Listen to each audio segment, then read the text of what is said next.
Morning, y'all. I'm Brett. It's another beautiful day here in East Texas. It's the beginning of May, and I want to show you what I've been working on the last couple of days. It's a little early for the harvest of this item, but I'm going to show you the reason why I have harvested a lot of this item out of my garden a little earlier than you usually would. So let's turn around and look at what we've got going on here. So you can see this area here. This is a large area. This is probably 90% of my bed here that I've harvested the last couple of days. And here is what I have remaining.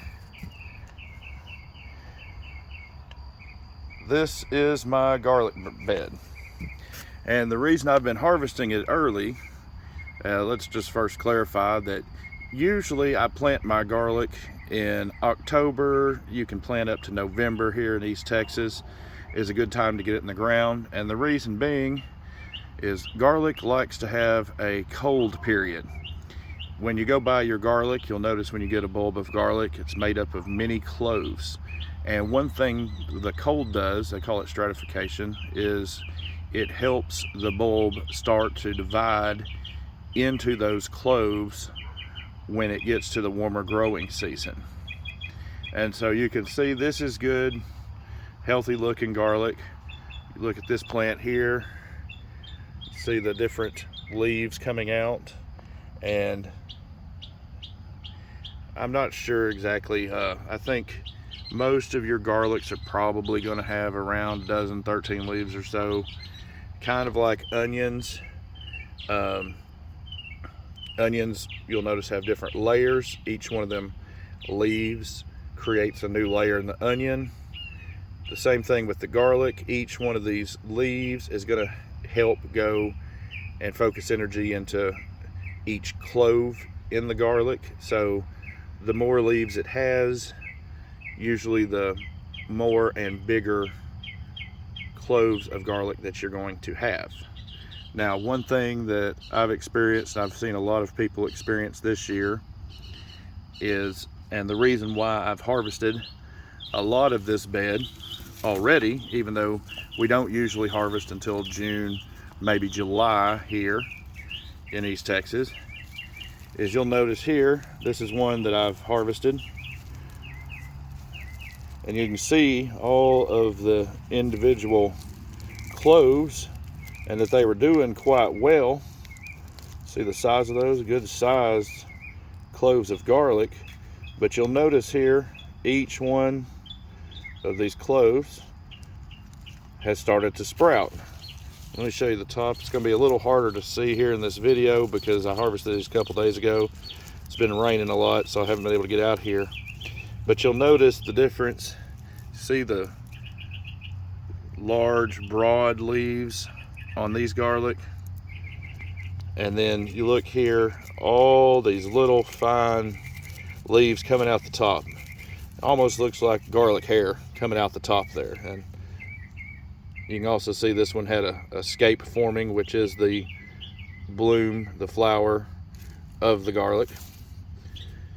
And so what happens, there's no definitive research on this just yet, but we really believe that it's because of the garlic experiencing back and forth a warmer winter, and then sometimes it going back and forth, cold, warm. And that's what we've had this year here in East Texas. Now in East Texas, we don't really get a lot of cold weather to start with. The last couple of years, we've experienced what a lot of people call snowmageddon around here. We did actually see some snow. We got some severe temps down in the teens. But this year it was a very mild winter. We really didn't have a lot of cold weather. And then it would get warm and then it would get cold again, but not really that cold, which the garlic really needs to thrive. And so the garlic is kind of confused. And instead of just putting all of that energy into growing a nice bulb of garlic, every clove decided it wanted to try to grow on its own. And so that's why it has so many leaves coming out the top as opposed to this one. every clove was trying to split and grow on its own. Another thing you're going to notice is you can see all of the individual cloves. Now I left this one dirty, I haven't cleaned it up just yet to show this, that you notice when you usually go to the store and you buy your garlic, it's going to be kind of smooth on the outside here. You're not going to be able to see each individual clove, and what that is kind of a paper like substance. The healthier the garlic, the more paper linings around the garlic it's going to have, and that's kind of a protection.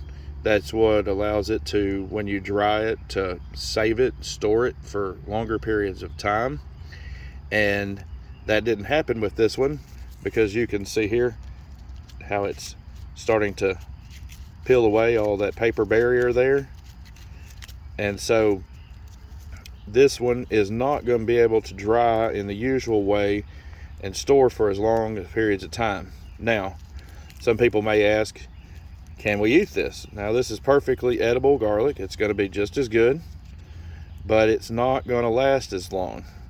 And so what I'm going to do is come in here and I'm going to separate all this growth off and these roots. What I would usually do is try to hang these garlic up and let them dry for several weeks to get started before doing any of that trimming. But with these, we're just not going to have the storage time, so I'm going to go ahead and trim off after a couple of days, let it kind of dry. But I'm going to trim off all of this and go ahead and remove that and start using some of that garlic. Like I said, it's perfectly edible. It's going to be just fine. But since like I said, I've got this much garlic I've harvested, the majority of my crop, we're going to have to use up a lot of garlic a lot sooner. So we're going to do some dehydrating, some grinding, try to make some garlic powder. I use garlic powder and everything these days, and so it's not a total loss. We'll still have good garlic powder that we can store. Garlic powder can store for many months. Usually if you just put it in little shakers on your shelf, you're probably going to get at least 6 months out of it. If you put it in the fridge, the freezer, you can get much longer time and out of the garlic. You want to keep it dry, but it's going to last a lot longer in that form. And so the good thing is we'll have a lot of edible garlic, which should be good to use for at least a couple of months here while we're waiting on this garlic. Like I said, I'm going to try to let this go at least another month, if possible, maybe 6 weeks. But that's just dependent on how our temperatures are. It's been really hot here the last couple of years, and so we'll just have to see how it goes. It's time to start monitoring it. One thing we're going to do to monitor it is we'll come in here, and I don't know if you can see this right here, just like I showed you that bloom a minute ago. That this is called the scape that comes out the top right here. This is where the bloom is going to form, the flower. We're going to go ahead and trim these. Depending on your garlic type, what these scapes a lot of times will do is they'll come out and they'll be like a little pigtail. They'll want to curl and come back up. We don't have to wait for it to do that.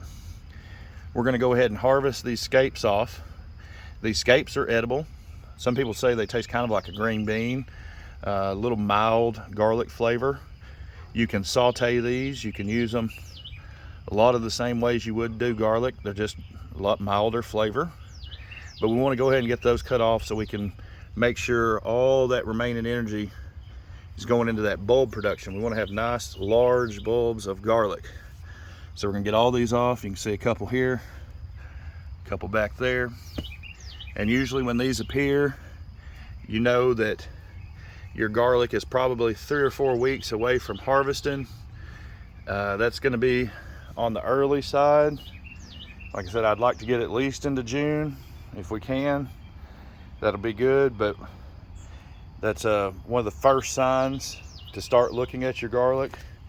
Your other signs are these leaves that are coming down.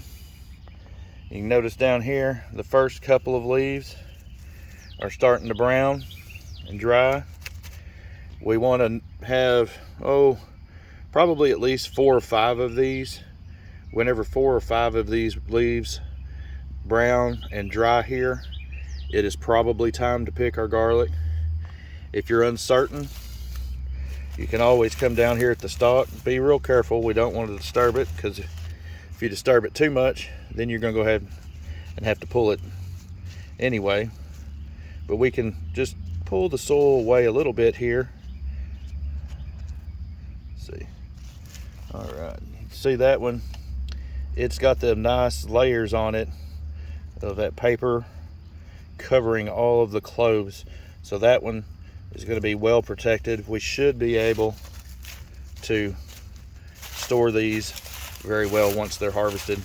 We're just going to have to maintain them and watch them to know exact day of when to pull these. But we've got plenty of garlic to go until these are ready, and then these will hopefully dry up nicely, and we should be able to use those at least through next spring. And so before I let y'all go on that, I hope you got some good garlic harvesting tips from this video. But I've got one more bonus for y'all in this one. This is a common critter people are seeing around here, a pest of our gardens, but don't be too concerned. You can get rid of them, pick them off if you need to, but don't got to worry. They're not going to bite you. They're not going to sting you. But everybody is terrified of these things this year. Here it is. Look at the size of this guy. A lot of people call this a woolly bear caterpillar. Now, he may look ferocious, and as you can see, he's trying to eat my sunflower there. I've got them all over the place. They have been just everywhere, a pest eating up lots of things. They'll especially get that new growth if you're putting things out in the garden right now. So watch them, pick them off for that. But they're not harmful to you. They're not going to poison you, so don't worry about them. It's just a little added bonus. So anyway, I hope y'all liked that video today. If you did, please consider liking and subscribing, and leave me a comment down below. We'll catch y'all next time.